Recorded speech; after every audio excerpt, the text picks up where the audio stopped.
Oh boy, I'm gonna get in trouble when she hears it back. Welcome to Everyone Racers, a show designed for the world of low-dollar racing and oddball car culture. It doesn't matter what kind of Lemma Champ or Lucky Track Dog you run, SCCA or NASA, we won't discriminate as long as you drive it hard and built it yourself. Join us each week for tech discussion, tips, tricks, news and notes in the world of amateur endurance racing? Question mark?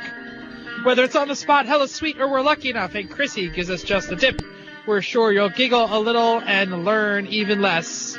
Everyone report to the paddock. This is Chris. This is Chrissy. Okay. I'm Jeff. And I'm Mental.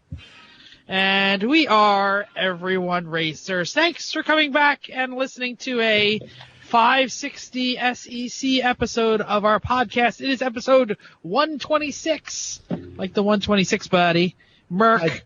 I do love a good Mercedes reference. Yeah, it's fine. Hold that thought for a minute, because it might affect your bingo card. If you're not driving a car, don't forget your E1R bingo card. Now version 2.0. Oh. Jeff updated the bingo card. Oh, man. I added Mercedes Benzos. I added the term seat stealing to Randy Popst. I added bullhorn. I added trombone. I added Jeff talks about a TV show. Chrissy hasn't seen it. A few other things in there. I like it. Pulled out some old sponsors that we don't talk about as much anymore. So, cool. Yes, new bingo card. Yeah, there it is. New and improved 2.0. I like it. I'm going to open it up myself. Chef is still bald, so that works. Yes, but we have to talk about it. You can't talk about it. We just did.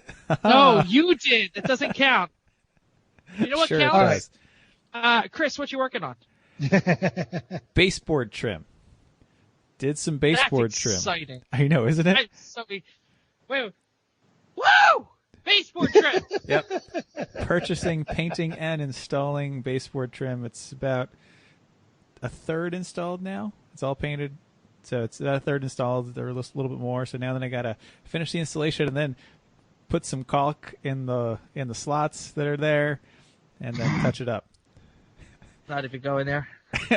Yeah. Also doing some car shopping, and buying parts for the Civic to get started on that. So spring is a coming. Spring's coming. Got wheel bearings. Got a seat. Those are all on the way for the Honda. This is a new containment seat, right? It is, yeah. And I'm going to make it so that even midgets like the Mino can drive it, and that we don't have to drive it with just our fingertips. So it only happened once because I had it in the wrong spot. It's hard. It's the further forward is not far forward enough anymore with the way that the angle is on the seat now. So we need to put it at a good way that we can do it. So cool. Yeah. So I'm down with that though. I mean, I know you guys you're resistant to a lot of change. That's why you guys have a lot of hours. But I do like a more of a recline angle, take some of the pressure off my thighs. I would have my feet even with my waist if I could have like the perfect racing position, like for myself. A Formula One position, or like a Daytona prototype style. We got to find the balance between having the wheel close enough you can do something with it, but not having an Italian driving position where your knees are up in the air. And then also not having the seat far back enough that it's not pushing your head forward, which is the problem we had before. Which is what we had, reclined it. And then we reclined it, and now we can't reach the wheel. So we got to redo the whole seat mount. We figured if we're going to redo the whole seat mount, let's get a containment seat, and then we can use the Civic's driver's seat as a passenger seat for the Z, which we will need. So yeah. Well, we also decided we wanted a containment seat for safety. Yes, absolutely. Yeah, I mean, so it's and we'll talk about that next week. But yeah, I mean, it's just getting to that point. Yeah. Mental, what you working on? Well, I'm mostly done with my birthday cookies. I got under the hood of the Toyota this weekend, so I can get fuel to it. But now it's decided it just doesn't want to start. It'll turn on, but the starter won't engage. So I tried to hotwire it, nothing. So I'm going to get under there and start with either I don't think it's a clutch kill switch. I don't think that truck came with a clutch kill switch. But if there's not one, then I'm going to try the old-fashioned short out the starter. And if it tries to start then we know that there's a wire somewhere in there that needs to be ground back down. It's battery charged?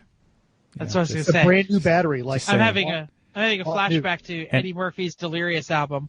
Dude, say man, someone stole your battery. No, it's a brand new battery I bought specifically for this truck, and it's still on a trickle charger. I would just on a truck that crusty, I would advise that you go over and clean all the grounds. Yes, yep. Always a ground.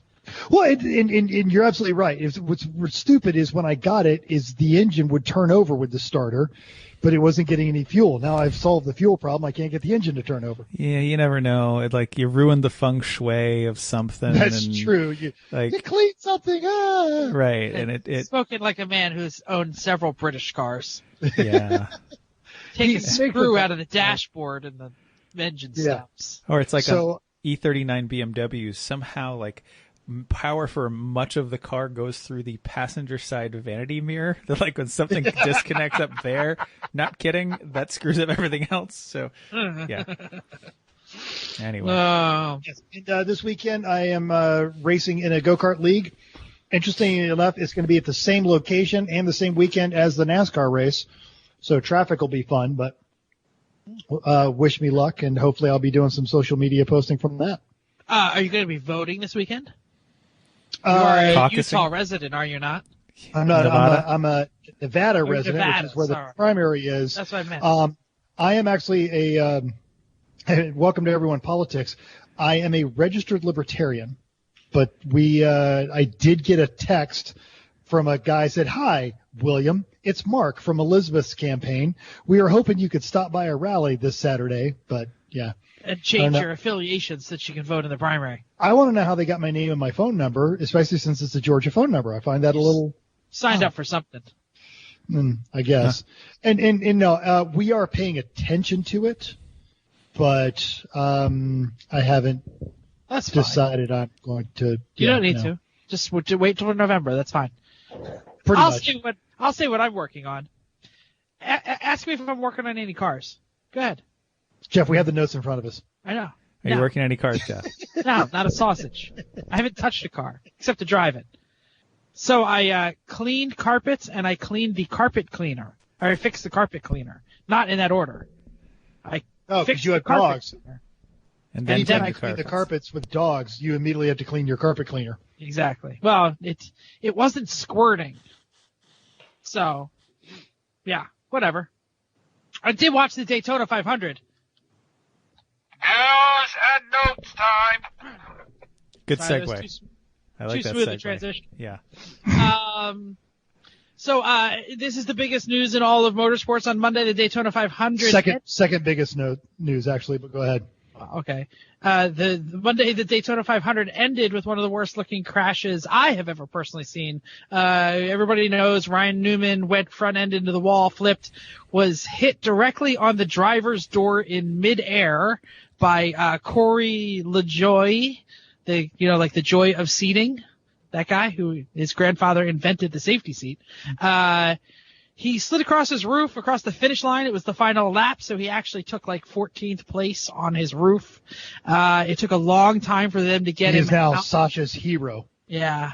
It took a long time to get him out of the car. There was a small fire. It was the scariest crash I have ever seen in my life. My 11-year-old son, I'm watching, trying to teach him about race car stuff. So I was telling him about what a green-white checker is, and he was just staring at the screen going, "He's dead, Daddy, isn't he? He's dead, Daddy, isn't he?" And I wasn't so sure he wasn't dead. There was all kinds of weird, Denny Hamlin ended up winning the race, but he was trying to celebrate but not celebrate. Eyewitness reports were on Twitter saying that they saw CPR being administered, and then other people saying, "No, I'm at the track. I didn't see that." It was kind of scary for Wait a minute. Whoa. Are you telling me that social media reports are not reliable? Exactly. So it came out late on Monday from NASCAR's official Twitter account that Ryan Newman was in serious condition but not life-threatening injuries. Today is Wednesday, and today he walked out of the hospital holding the hands of his daughters. So pretty amazing. No, the biggest news of that weekend is that our E1R beer koozies was featured predominantly in Florida Man Donnie's social media on Friday, Saturday, Sunday, and Monday. Oh, you know what? I saw Florida Man and Mira's out for Tully drinking beers, and I didn't even notice the beer koozies. He tagged us in it. It was awesome. I know. I saw him tag it. I just thought he was just trying to say. Anyway, hey, thanks for the plug there, Donnie. Speaking of tags and rebadges. Should we say hi to Chrissy since she arrived? No, because her microphone's off and she's not ready. That's why I said, hey, speaking of badges. All right. Hi. Hi, Chrissy. Do you want to tell us what you're working on? And then I'll do the next news story. Yeah, way to Sure, roll a perfectly good segue. Thanks, Jeff. I very much apologize. I am fashionably late because that's how it goes. I am traveling.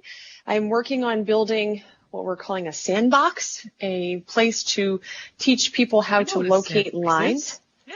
Well, sure, but this is landscaping blocks and dirt and lines that are set up so that employees can figure out where the lines are underground, propane lines, whatever. Cool. It's cool. What about accessory lines? And what fabulous, fantastic, exotic locale are you building this sandbox? Oh, beautiful Indianapolis. Oh, that's not bad. Perfect time of the year to be doing yard work in Indiana. Absolutely. It's a lovely 34. I think it's probably 28 now. It's been about 34 all day. So probably not too much different than home, but still crazy cold. And as you can see, my face is still recovering from the cold. But it's going well. We got a lot done today. I have a little bit more work to do tomorrow, and then I'm on my way home back tomorrow. Okay, so you bought landscaping blocks. Yes. And we get to play Guess the Rental. Oh my gosh, Guess the Rental. Let's play Guess the Rental. Guess the Rental! I'm going to go with... I thought about not playing this game today. Just on these clues, I'm going with Ford Ranger. I was going to do Ford Ranger. Oh, she doesn't even give us any. She doesn't give us any clues except that she bought landscaping blocks. But you don't think about the fact that I know she's there with other people who have F-150s as company trucks. So, all the guys I'm with have F-150s. So all right, well, I'm committed to my guess. So that's fine. wrong. No, renege your guesses because I need to tell you why, right? So, yes, I'm here with two. I knew that there would be at least two of the guys I'm working with. Everybody that I work with has F-150s, depending on what kind of caps they have on their trucks. But everybody's got something to haul bricks. That going in, I knew that I did not need to have anything that was going to haul bricks because today we had to make 2 trips. So it was like, okay, fine, we'll make 2 trips. So knowing that, I was going to go for something fun. And I'll tell you that I am overly pleased with my choice. Ooh, okay. So not a Chrysler Sebring convertible. I'm smelling not a Chrysler Toyota. of any kind. And I'm going to say, no, because you did Camry last time. I did, correct. So you're not going to do a Camry again. No. It's not going to be a Nissan fun. because you wouldn't like it. Ooh, okay, correct. I got a guess. You're doing well. Okay, Jeff, or Mansell, go ahead. I'm probably wrong, but you said surprisingly fun. I'm going to go with Camaro. Anyone else? We talked about doing a Chrysler product and doing like the Charger. No Charger, no Challenger. I'm going to go with Mustang. It's only because you heard it on the phone, didn't you? Nope. Yes, it is a 2020 Ford Mustang convertible. Because nobody wants a 30-degree weather. Because 30 degrees. It's the only one left. It was like there was a Frontier, an Altima that I think somebody was already in, bullshit SUVs, and the Mustang. And I was like, I'm going to take that. And hell yeah, solid rear axle in the snow. Boom. Mustang's been IRS since 2015, mental. Okay. Have you also found also the no traction snow here. control button? No, I found the swing the ass wide, but no, I have not turned off the traction control. No. It's by the shifter. Yeah. Interior. Oh, go ahead. I'm assuming it's the V6. Does it say 5.0 on the side? No. You know Probably what it not. says? What's the SXT? Does that help you? They don't make a V6 Mustang anymore. They only make the EcoBoost? EcoTech or the EcoBoost and the GTs. I didn't open the hood, but I did try to look in the glove box to give me more information. Everything was still shrink wrapped. It says SXT. I'll look at it more tomorrow. I got in it. I drove to the site. I've been working since it's then. It's probably a V6 or whatever. Is it fast or is it really fast? It's not. It is barely fast. Okay, so it has a crazy lag on the push the pedal, wait for a while. Turbo 4. All the all the Yeah. But the interior is gorgeous. All of the leather is beautiful. The seat is really comfortable. This is like I said, we had to play this game this time because I was so excited of my choice. So what? Oh, I thought it was great. So great. Yes. Yep, cool. That's what I'm in. Now if it's not raining, you have to try putting the roof down, windows up, and see if the heater can keep up. Sure. Tomorrow I think it's only supposed to be high of 30, so that sounds great. Like when you go for lunch, give it a shot. Sure. Yeah. But it's been I'm having a great time with it, and it's a fun car. So I will try to see if I can get it loose. We were talking about drag racing with another coworker that had a very old Mustang in the parking lot. I said, well, I'll just try to see if I can race them for pinks or something. If only we could have a Mustang convertible next weekend when we're in Florida. But somehow I don't think there'll be as many available. No, we'll be in the Altima next week, but at least if now we can do this. So thanks for playing along. Super fun car. Okay, right. I'll jump back in. Okay, so thank you, Mental, for the lovely transition that went nowhere. No, totally the derailed magic is it. gone. You just go. So I may not recognize a rebadged Chevy, but I totally know what a Holden is. It is a former car company GM subsidiary from Australia. Yes, I said former because GM is killing the brand by the end of the year. GM President Mark Roos, do we ever decide how to pronounce his name? Released a statement saying in part, after considering many possible options and putting aside our personal desires to accommodate the people in the market, we came to the conclusion that we could not prioritize further investment over all other considerations we have in rapidly changing global industry. Womp womp. A total of 800 workers that are in Australia, 600 of them will be let go. The remaining 200 will be on to manage the after sales. Holden says it will honor all of its warranties, offers, guarantees, and supply service and spare parts for 10 years in the great continent of Down Under. They are also locked into already sponsoring the Supercar Racing Series for this year, but they're really only going to stay as long as, quote, Holden vehicles are in dealers. Holden is dead. Mental? They are completely out of the left-hand drive market. They are also laying off 1,000 workers in Taiwan. They're pulling out completely. Wow. Bummer. No Utes for you. Mm-mm. None. Who else got a story? I do. So the Racing Safety, basically the Racing Safety United group did a survey of driver safety and attitudes. So at the close of 2018, a new organization, Racing Safety United, came out. Their intention is to try to reduce drivers' risk of getting harmed. One of their first initiatives was to determine what current drivers thought about racing safety. So they developed a 14-question survey and promoted it on Motorsport's website and some forums. Their results is taken by pro and amateur racers and by crew, actually, too. Really, at the results, they said many of them had been injured or suffered heavy damages. I think it was about 1/3 had been injured in a racing incident. 2/3 had suffered heavy damages of some sort.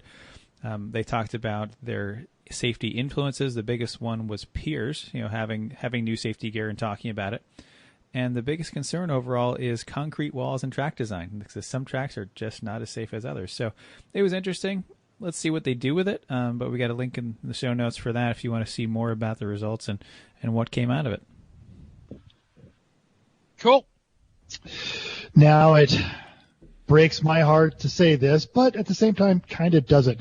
Mercedes is discontinuing the CLS and the AMG GT 4-door. So all of their swoopy 4-doors, the super light competition coupes, as they say, are gone, but it does make mine a little bit more collectible. Over at Autoblog, According to their post, the third-generation CLS and AMG four-door GT Fastback will allegedly retire at the end of their respective life cycle and be replaced by one electric model. These, along with the S-Class Coupe and the S-Class Cabriolet, all of them are being axed for cost-cutting measures. Also on the block, the X-Class, which is Mercedes' slow-selling Nissan-based pickup truck. Be surprised that no one in Europe wanted a Japanese pickup truck with a Nissan badge on it. I never even heard of that. Well, they only sold in Europe. Yeah, and this is actually all part of a bigger movement. There was also a post on both Auto Week and on Haggerty today about Germany is genuinely concerned from a manufacturing standpoint because with the push for electric vehicles, it's less people that need to build internal combustion engines. And they said, quote, it's not Detroit 70s malaise era yet, but there are a lot of European middle class technically skilled laborers that are starting to worry about their jobs. Well, didn't Volkswagen say that it will no longer participate in internal combustion engine racing recently? Volkswagen Group. Okay, and again, the only people that were participating in Volkswagen internal combustion racing in this century was Tom Lamino and Chrissy. Not Volkswagen, Volkswagen Group. Porsche is kind of a part of Volkswagen Group. They half their customer base is people that are buying their factory race cars. I don't buy it. So think back to the actual Mercedes. This doesn't surprise me just from a too many products standpoint. I mean, the CLS and the GT are the same thing. The GT sedan is just the 63 version of the CLS, essentially now, as they call it differently. But it's definitely a niche car, and if they're going to make, I can see them taking that kind of body style and using that to transition to a new electric car.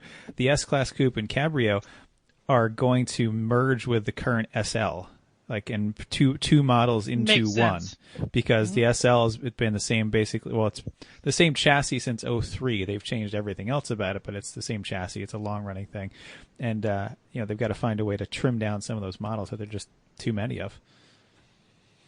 Basically. Cool. All right. Upcoming races. Nothing. Next one. Next one is Lemons AZ on leap year, and then Champ Car in March. You got a while to go. All those Holdens got more cred. Yeah, Lemons. No, maybe not.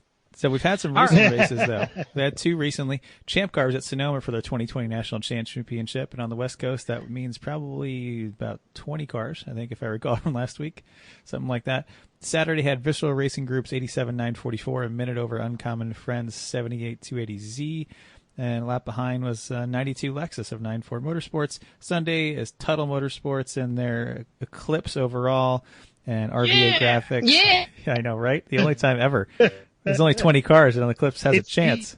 Powered, by the way. Yep. And the RVA Graphics BMW and 94 with their SC300 again was third. So. All right. And at the same time, AER raced Road Atlanta. A lot less snow this time. Yep. It was kind of crazy to see race results from this week rather than last week about the difference of how different it looked. Blue Bayou Racing took the top spot, 4 laps over Taurus Motorsports, who had FTD, the third place car, is a GTR Racing with 11 laps behind the lead. And Sunday was raining a bit. Taurus was able to take the FTD again and win overall. Hong Nor was unable to finish either day. On Saturday, show friends Trevor and Tyler managed first and third in class. AER's next event is April and pit race. Sure. I watched a decent amount of this. And we're actually going to be talking about this a bit next week. That's an actual show promo. So, in the middle of the show. We didn't even wait till the end. Wow. It's crazy. It's chaos at E1R. Show promo. Nothing on Now, I think I'm done. To that end, we mentioned it after we recorded last week. I woke up after we recorded last week and found that I had made another trip around the sun. And I had neglected to point this out when it happened, and I was called out on it and good on it. But when I arrived home from work that Thursday, there was a UPS package sitting on my doorstep, and it was full of snickerdoodles from who else but Chrissy's mom. So not only from myself, but my wife as well. Thank you, Chrissy's mom. Woohoo! You're welcome on her behalf, and that wasn't meant to call you out. Just wanted to make sure that you got them, because when you send things through the mail, you never know where they're going to go. Oh, as the mailman's like, man, these cookies are delicious. They're so good. I would be so mad, but I wouldn't blame him. I'd be like, dude, I understand, but give me my damn cookies. How would he know? They know. He's a postman, you know. They open every box just to check. He smells them. Oh, yeah. Richard Jewell didn't plant the bomb either. Next. Wow. Listen, Clint Eastwood. So, speaking of cookies. So, That's a good segue. Well done. That's a good segue, I know. So you want to make your race car faster? Yes. Lose 20 pounds. Add more stickers. Don't be a fat ass. And that's our topic. All the stickers. That's our topic today. Proven method for dropping your lap times is dropping your weight line. Waistline. I said that totally wrong. Whatever. Weight line. So who wants to start this up? It actually works. So now next week, a show friend, a professional coach, one of my former teammates, test driver Kevin Madsen, who incidentally was also in the background of the Ford versus Ferrari movie.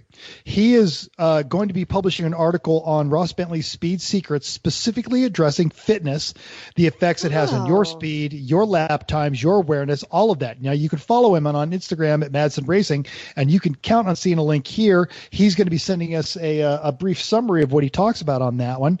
And it's interesting stuff. And this is a guy who makes his living both driving and coaching other people. Well, we are obviously not copying anything that they say, because we happened first. So We're stealing their thunder. Sure, something like that. Okay, so It's a lead in. They'll listen to this. They'll read that article. It'll be great. Well, and a lot of this is from Ross Bentley anyway. I mean, this is where the topic came from, because this is part of going faster, or I'm sorry, how to go faster, whatever our topic is. So anyway, this is not meant to be, or we're speaking to anyone directly. Okay, so we're not trying to be mean. If I need to, I can speak from experience. So, what? I just coughed. Sorry. It kind of sounded like Jeff, but I don't know. Oh no, that's not nice at all. Okay, so we're going to talk about weight loss, and so the idea is to start. Let's talk about so even fitness. Well, we're starting about fitness, right? Yeah. And getting yourself ready for endurance racing. So let's just go there. It doesn't even have to be lemons racing. It's racing and doing anything for a long time. So start small. So even if you have big goals, you think you want to slim down, tone up, whatever, by a certain date, you're going to be disappointed if you just look at it all in one big picture. So figure out what you want. Make a SMART goal. And that's going to make it so that you have something to measure your success. So it can be a few pounds, fit better in those pants. Oh man, mental. Can we have Mental has has invited himself to the bar and is now crushing ice for his margarita. Sounds great. And there's shaky dogs in the background too. So if you've got that in your bingo card, I think you're he's set. yelling at people, and I think we can count this as mental is drunk if you've got that, because he's making him drink. Okay. So, yeah. All right. So back to, we're figuring out what you want. So it can be, you need to come up with your SMART goal. So it can be dropping a few pounds, fit better in your pants, run a 5K, or maybe just a marathon. Chris's favorite line is, you can't outrun a fork. So changing your diet might actually be the easiest part of losing weight. If you have takeout a few times a week, don't get the fries, switch to a salad every once in a while. And I think you'll be easily cutting out a bunch of calories, and you won't really miss it. So you may know all of this, have tried to lose weight before, and maybe it worked, maybe it didn't. But this is not a weight loss show. So now it's time to talk about why you need to lose weight to get in better shape for the car. Right. So ultimately, you'll be able to drive longer, you're adding lightness, all this stuff. So, Chris, you can take from here. Also, Mental, thank you for letting us know that you're making a drink, having shaky dogs, talking to your wife, and other items. I was able to mute him halfway through. So, good. I didn't realize you could do that. Yeah, neither did I. And but now I don't see the button for unmute. I just see the mute one again. So, I don't know if he can hear us. Mental, can you hear us? No, maybe. I think he's unmuted now. No, you muted yourself. I muted me? Yeah. I can hear him. We can hear him? I'm okay. I don't know. Oh, well. Mental, try and say something. Oh, good. So someone tell him he's muted. Anyway, so yeah. Shake your head if you can hear us. Oh, bye. So he just took the video off. He's got to go all the way back out and back in, I think. Anyway, someone text that to him. Okay. Anyway, Let's so keep going. adding lightness to the driver, it's so much cheaper than the rest of the car. Really, eating less costs you less. Eating better costs more, but eating less costs less. And carbon fiber is really expensive. You know, it's a game of pounds, and it's a lot easier to knock 20 pounds off you than the car. It's certainly a lot cheaper. Also, a reasonable level of fitness, it's safety and speed for the kind of racing we do. You get both in one package. Now, you need to be able to last for hours at what we do at an extremely high level of mental focus while really you're exerting yourself physically. So the way to do that is to have your body ready to go. You know, high intensity situations, you're going to really be in rough shape. But even just normal racing, we've worn heart rate monitors, and we've found we're almost always over 130 beats per minute. So, and if your resting heart rate's a lot less than that, you'll be all right. But if your resting heart rate is, some people are up over 100, think about where you're going to be. You're not going to be at 130, and therefore you're not going to be able to sustain it for very long. So you really have to make sure you're physically able to not just turn the wheel, but keep your mental focus. And if you're beyond your normal physical exertion range, you can't maintain it, and you're going to lose that focus. And we've seen it. I mean, how many times have we seen someone, or really, get out of the car and fall down, or seen someone? There's someone, I think, maybe it was on Craigor's team. It was Craigor's team on the 24. They got lost on track. They didn't know where they were on the racetrack. And so they said, they at least were smart enough to say, I should pull in. And they did. They pulled into the track, parked it, not anywhere near their own paddock, and were wandering around.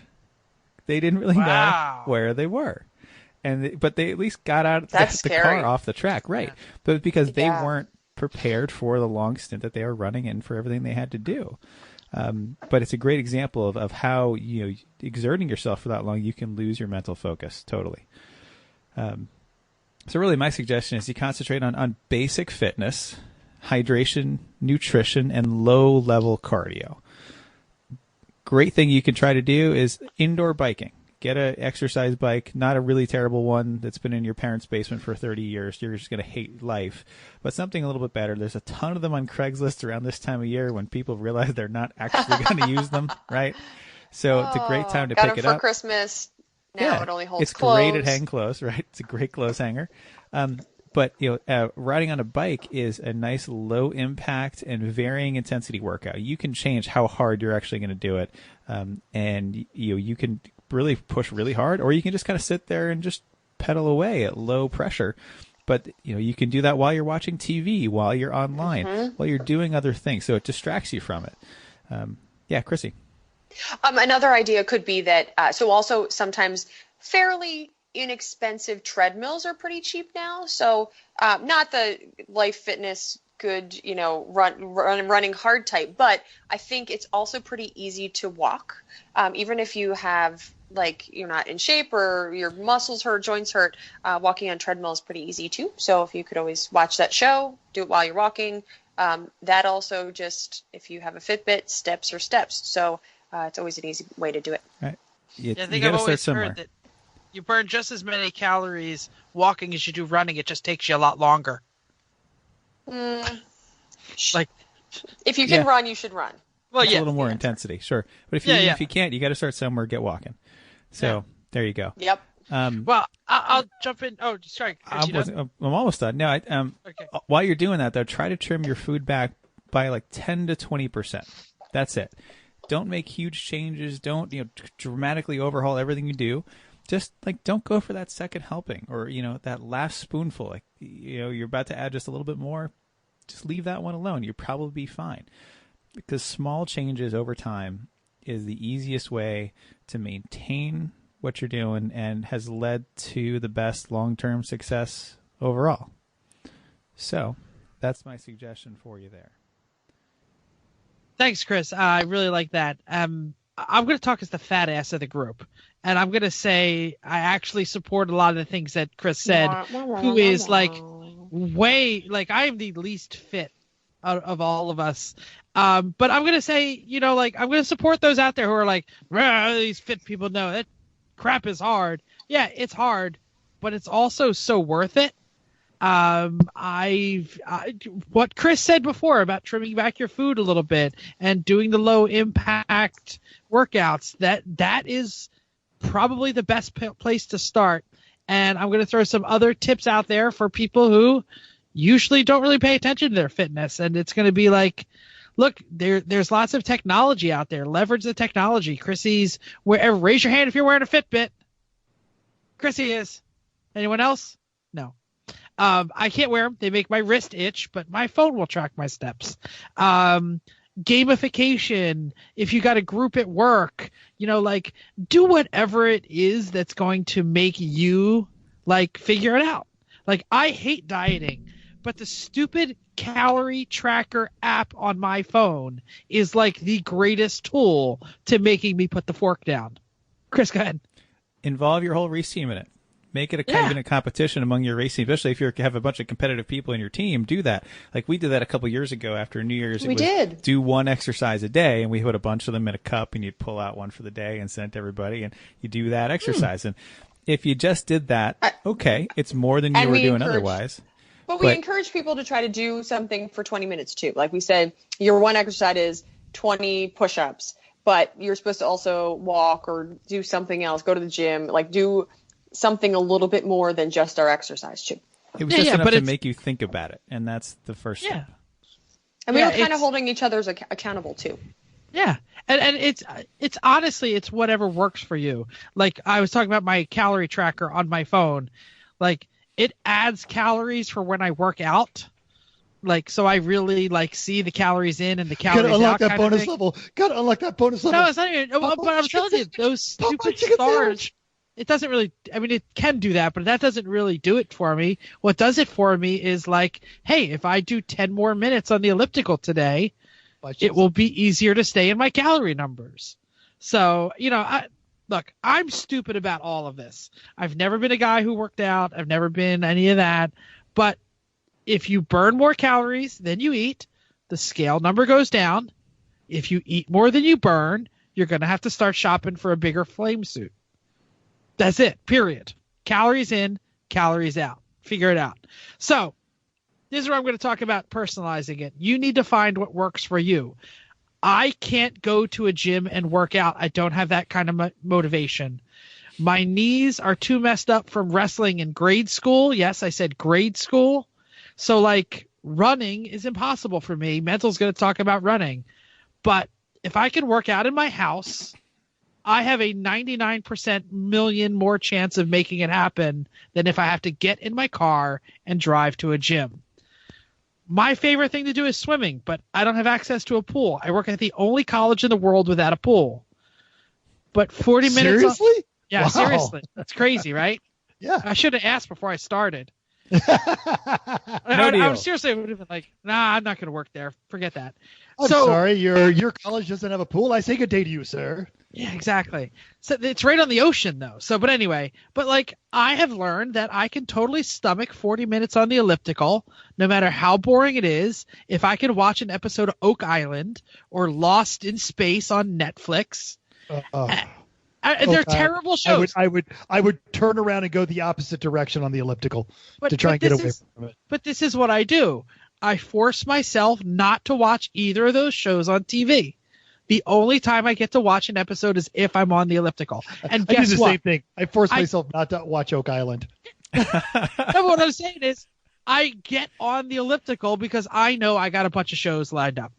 So if I want to see what crap was found by the douchebag with the metal detector, or what kind of crazy conspiracy theory about the Knights Templar burying the Magna Carta in Canada is, I have to get on the elliptical. Aliens, exactly. But it's making a pact with yourself to do it and sticking to it. I'm not saying you got to watch Oak Island. I'm saying you have to figure out what works for you. and Chris's do 10% less and do 10% more exercise will make a difference. You don't have to run marathons if you're a fat ass. So now you have to go do it. Go. I do. I'm on like day 6 of tracking every calorie. Oh, okay. I love the gamify thing. Gamify it. It's so I'm awesome. a huge Henry Rollins fan. And one of the things Henry Rollins talk about is what he listens to all of his music on vinyl because he's old school. But what he does is he gets out his record player and he puts a single on and he listens to the single. And while the single's going, he knocks out 20 push-ups. And if he wants to listen to another record, he makes himself do 20 more push-ups. So he has to earn every record. I had a pull-up bar in my office when I was stationed in Oklahoma. And if you came to my office and you asked a dumb question, you owed me 10 pull-ups. Sometimes it would take like the rest of the day to get those 10 pull-ups. And then I had a no, that sounds terrible. I wouldn't come to your office. I wouldn't ask a dumb question. I wou't go to the office. Both of these are positive outcomes. And then I had the one airman that would just come down. How is it positive? Because either you're not asking me dumb questions or you're not coming to my the hell out of my way. Yeah, exactly. But it was I had one airman, and he would come down, and this guy could knock out 50 pull-ups. He would knock out pull-ups all day, and he would keep a tally on my whiteboard. So then I'm staring at this all day, and I'm like, I can't get outdone by this punk, which most days I was outdone by this punk. But it is you find your motivation, and sometimes what might be a bad thing, like your ego, you can spin that into a positive thing. Jeff has done a marvelous job of taking bad TV and spinning it into exercise motivation. Oh, it's bad TV. It's terrible TV. I found here's what we didn't find this week. No, they find just enough. Next week we'll find to make a bottle cap. Oh, a bottle cap. It's a bone. No. I saw what that we TV found. show. It was called Al Capone's Vaults with Geraldo Rivera back. No. He found anyway. nothing. So we've talked a lot. We talk a lot to Tyler Hoffman. I actually reach out to him a couple times a month. He's a good friend. He's a great instructor. He makes his living as both a professional driver and instructor out on the East Coast. He works for 4 or 5 different race schools. Now, Tyler didn't get involved in auto racing until he was seriously involved in auto racing until he was in college when he was a rugby player. He's a big bowed up dude. Now, he's not doing this on a super professional level, but he is actually doing this. And now that he is coaching across the board, he has rolled his racing clients into the same deal where now they're providing total across the board lifestyle and coaching in driving, as well as a seat in a couple of his race cars. So he's doing the whole thing, and he is adamantly trying to actually slim down some of his mass. Jeff? While you're talking about Tyler Hoffman, I realized I forgot to add mental name drops. Yes, Tyler Hoffman is so famous. Famous journalist or professional racer wonderful. On the brand new. Well, Chrissy, you missed it. There's a brand new bingo card. I added stuff. Oh, fantastic! Because I started doing it last week and didn't finish. That is wonderful. Okay, keep going, mental. I'm sorry. Oh, that's so good. Tell me more about your buddy Tyler Hoffman, who you talk to at least a couple times a month. Who's a very good friend of yours, I heard. So Tyler and I were talking away. He has gotten to the point now where, and he's been making his living behind the wheel for rolling up on a decade. And he is now actively bicycling at least 50 miles a week, and he tries to run 10 miles a week. And I asked him, because you've been doing this for a while, has this made an impact on the car? And he said, yes. And he's not new to this sport. He's been doing this sport for a while, and he has immediately picked up that his awareness, his ability, his fatigue level has dropped. Everything that he's doing in that car is better. Now, in the early days of my military career, in the early days of my military career, I smoked a pack a day and I weighed 140 pounds. And then as I started going to the gym, my fitness goals were absolutely powered by vanity and ego because I wanted to look good. But as I learned to be a better leader, I recognize if you're going to get people to try and live a fitness lifestyle, you've got to do it if you want to see the folks that work for you do the same thing. And then I was becoming aware of the effect fitness has on my personal and my mental well-being. Now, armed with this, I spent my time when I was teaching high school trying to empower young people to embrace a fitness lifestyle. And yes, we keep saying lifestyle because it's not something you're going to do just in 20 minutes a day. You've got to kind of have it as part of your primary programming. Like Chris says, you can't outrun a fork. But I wanted them to embrace a fitness lifestyle and by extension, exercise some control over their own health and to a degree, ultimately their destiny, because there's a lot of things that you can't do if you're not very healthy. Now, I am very well into middle-aged, and last week when I got those cookies, it was my 49th birthday. The reality is my days as an influential leader are long behind me. And what I found now that you're an example of what not to do now. So that's a different way of doing that. Right. So my fitness routine is really come full circle. And now it's completely powered by vanity and ego because I just really want to be better on the track. I don't mind if someone's more talented than me. I don't mind if they're faster than me. What I mind is if we both get out of the car after a serious bout and I'm exhausted and they're not. That means that's something I gave up a month ago when I could have been better. So you want to bow up on me. You're faster than me. Most people are. You want to be more talented than me. That's fine too. But very, very few people are going to outlast me in a car because that's the one thing I can control. So you get in the car. Oh, I'm going to outlast mental. Sure, you got that drive right there while you're sitting on the green flag. But what about last week when you were choking down a Whopper and I was out running 6 miles? All right. So I've got the power of resolve. If you don't have the power of the resolve in the month leading up to the race, you're not going to have that resolve at the track. You're not going to get faster because you're not committed to it. And you're only doing this 4 to 6 times a year racing. So if you want to get faster, this is it's a life encompassing thing. And if it's you and me in the track and it's a 90-degree day, I'm going to wear you down. I'm just mean like that. Nemesis. Yes. Let's get into a little bit of science here, folks. I'm going to nerd out. The average resting heart rate for adults is between 60 and 100 beats per minute. Highly trained athletes, super athletes, they can get theirs below 60, as close to 40. I'm not going to humble brag. I'm going to brag.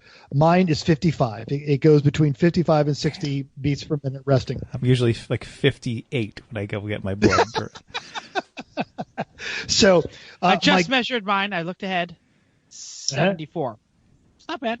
No, it's not bad. That's the thing. Between 60 and 100, you're on the healthy side of that scale. But last year, 4 years ago, the Formula One driver Kamui Kobayashi. Not the hot dog guy, Kobayashi. He's the hot dog guy, right? Yeah. The thing is you don't recognize his name because he wasn't like a top-ranked Formula One guy, which the worst Formula One driver in the world could, beat us literally with an eye patch and having to hold a grape soda while they're driving around the track. Purple drink. This guy, he was 29 years old. When he started his flying lap, his heart rate spiked to 170 beats a minute and upwards of almost 180 by the time he took the final turn. Now, if you're not doing some sort of cardio and you're not addressing that, you think about 180 to 190 is maximum heart rate. Now you are into cardiac arrest territory. This was a highly trained, fit athlete under 30, and their heart rate is going up to 170 beats 180 beats a minute in one lap. The thirstiest Lemons car I've ever driven could still go for over an hour before it needed fuel. One lap. Can you do this for an hour? Now, if your heart rate is jumping up into that range and that's the only exercise you're getting a month, you're not racing. You are shortening your lifespan. You are hurting yourself. So if your fitness plan isn't addressing cardio, you're not getting the full picture. So you're spending all this money on speed parts and you're spending all this money on tires, and none of it is worthwhile because your awareness, your fitness, your vision, everything isn't there. And really, you're putting yourself and other people at the track at risk. Now, I read this today on a comic strip, and it just struck me. It's the thing about being an unstoppable force is you can really only enjoy that experience of being an unstoppable force when you have something to bash your head against. Now, think about this for a second. You only realize you're going fast when you look outside the car. You only realize your heart's racing when you think about, oh my God, I'm so hot and I'm flush right now. There are people out there. Jeff likes to gamify his fitness. Chris likes to analyze his fitness. He's a numbers person. Chrissy likes to maintain because she was a gymnast. Me, I'm an ego guy. Gymnast? Ballerina. Ballerina, sorry. I see the handstands. I see all the pictures Not of the the hands. same. No, I mean, ballerinas don't do handstands. I just do handstands. This is mental math. I already talked They're about slightly this. less anorexic as ballerinas. Close, but not right. Less? No, they're more. More Dude. anorexic? Oh. Oh, more. Yeah. I think they're exercise anorexic, but yeah. So I need antagonism. I need a nemesis. I need someone to go against. I need to be better than someone else. Now, I love the guy. Usually it's Matt Faridas, and we can guess how that equation always works out, and it's me on the losing side of that one. But that's what I'm always leaning against. And if you need someone to lean against to motivate you to be the fitness goal, I'm your guy. Go ahead. Pick on me. We'll start swapping heart rates. We'll do the Hardcastle and McCormick thing. We'll both get out of the track after a session in the car, take a resting heart rate, and see where we're at, and I'll give you a free beer koozie or something. Now, I run. That's my jam. You don't have to. There's plenty of alternatives. You've got bicycling. You've got swimming. Start simple. Eat your dinner, and after dinner, walk around the block. And then after you've done that for a while, bigger block, or take 2 laps around the block. Take the dog out. Grab the family. Go out with your significant other and walk around the block and interact with your neighborhood. When you're at work, skip the elevator. If you're not a runner, your knees are garbage, or you just hate going outside, hop on the good old-fashioned Stairmaster. But under specific and very regular conditions, you have got to get some blood pumping. We've got a link to that lap that the Formula One driver took, and also to the story that led up to it in our show notes. I'm climbing off my soapbox now. You don't have to kill yourself like mental describes for a lot of people. Like, that's a little far, but if you can get to a point where you can get to and maintain like 130 beats per minute while you're exercising, which is going to be very different for different people, that's kind of the level of fitness you're going to need to use in the car. So you want to go above that sometimes, do an interval here and there just to push your comfort zone a little bit. But if you can just get to a point where you're comfortable maintaining an elevated pace for a while, that's really going to help you. Absolutely. And on the darker side, if you consider this from an amateur standpoint, we have probably lost more people to bad fitness in race cars than we have to actual crashes. Oh, absolutely we have.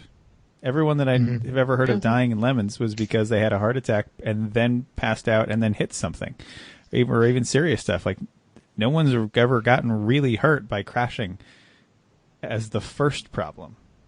So, correct. Absolutely. Yeah. So I just want to say something about competition, because I think that's, like we talked about gamification, and I'm like mental. Like, I'm going to actually, like, the nemesis is really important to me. I will always like slightly beat my 18-year-old students at like a kayak race or at like dance revolution, and they're like, how is this fat guy who doesn't even know the song beat? And it's like, it's always been about, if I can just endure a little bit more pain than you can. And when I was young, when I was in Boy Scouts, I loved like the mile swim, because that was like slow and steady beats the race. And if I could just keep going, I'm just going to keep going. Old age and treachery versus youthful enthusiasm. Yeah, exactly. And if I could just do one more lap or one more thing, I'm going to do one more, because I know it's going to make you lose. So you'll keep running right until it runs out of gas. Hey, that's kind of our fault. I know. It's a good thing. Jeff will just keep running. He says, "All right, you want me to keep running? I'll keep running," and he will. You want me to do one more? I'm going to do one more. Yeah. We do one more. I'm going to do one more. You want to pass one more? I'm going to pass one more. But it's always been that way. Like I mentioned that I wrestled. I was a horrible wrestler because I didn't have any like aggression or malice or anything like that. But when I started getting into other things like long distance swimming and stuff like that, that really that clicked my buttons more than anything else. Just the way it is. It is. And the fact that you're willing to endure a lot of pain in order to make things happen really segues so well to the next segment. It's time for I get to use this 3 times or 2 times a week? 3, right? 3, yeah. Oh, hella sweet or butt on the I don't know. Butt on the terrible? Were you going to say butt on the terrible? I don't know. Listen, here's the deal. I did this last year. I did this last year for my students, and it was really great. You all know I work at a college. I work with fraternity guys, sorority ladies. I work with clubs and organizations. Well, one of my fraternities every year does a polar plunge. Dun, dun, dun. And last year they said, "Hey, Jeff, will you jump into the cold ocean?" And I said, "Absolutely, I will." And not only am I going to do that, but I'm going to do it in a weird costume. And not only going to do it in a weird costume, but I'm going to raise a bunch of money. And they were surprised that I outraised every single organization. Like, I alone raised more money than some of the other fraternities and sororities, except for the main fraternity. And they said, "Jeff, how did you do that?" I said, "Well, because my friends have jobs." Your friends are college students and my friends have jobs. So I am going to, once again, I'm jumping in the ocean this Sunday. It's going to actually be warm. I am putting the call out to all the listeners and everyone in my social circle. I will let you vote on which costume I should wear when I jump in the ocean. Now, Mental has already given and already made his vote. Chrissy donated but did not vote. No, I voted in Facebook. Oh, you voted in Facebook land. Well, I put my idea in Facebook, but I did not add it to my comment in the. No, oh, that's true. Fine. That's fine. What would you vote for, Chrissy? Well, should I run down the costumes that I'm willing to wear? Sure. The ones that you're willing to wear. That's the thing. Yes, exactly. Because I voted for things you were not willing to wear. Write-ins are allowed. But they're not going to win. Dragon Ball Z, Luchador, Ace from the Ambiguously Gay Duo, Boy Scout was on there. Uncle Eddie, a Juggalo, a bunch that nobody's. Booty Shorts. I put Booty Shorts on the list. Nobody voted for it. I'm kind of upset by that. I was really hoping everyone would pick Booty Shorts. Yeah. Those are I think let's the keep popular. on your fitness plan next year. We'll talk about the Booty Shorts next year, Jeff. Exactly. So I do want to shout out Donnie, Mental, Jim, Dave, Bobbin, Kritzler, the 914 Whisperer, obviously Chris and Chrissy, and somebody named Chris donated. Could be young Chris, might not. I don't know. It just says Chris, so it feels like a young Chris. There's a lot of Chris's out there. There's a lot of Chris's. So Chris and Chrissy, I'm giving you a chance to change your vote because no one has voted for the GIMP suit because I lost the GIMP suit. It got worn out from overuse, right? No. It got I can't remember if it got a rip in it or it just got really smelly and disgusting. Knees worn out. Or both. The leathery parts were only put together with duct tape and they fell apart. So overuse. Do you want to say what you voted for, Mental? Oh, absolutely. I'm a wrestler guy. Yeah, Luchador. Yeah. Chris and Chrissy? I didn't realize that Chris didn't have a vote. I just paid. You don't get a vote. Sorry. No, it's not that you don't have a vote. It's that you didn't have a vote because I just made the donation. I didn't realize that Ace was on here. That's now where my vote was. That was my original vote, but I thought I didn't think that was a thing. I concur. Ace is now officially winning. So yes. I'm going to pull out to the entire podcast land. The link will be in the show notes. It is for a military heroes campaign. Kappa Sigma is the national fraternity. We're going to be jumping in the ocean this Sunday in Atlantic City. My parents will be there. My wife will be there. There'll be lots of pictures. I will share them on Instagram. And every $5 gets you a vote. So go to the link. Tell me what you want me to wear. Oh, does that really mean I've donated a lot of money? Yeah. So does that Yeah, mean that's that's why- that's why ours is going ahead? My which is my fantastic.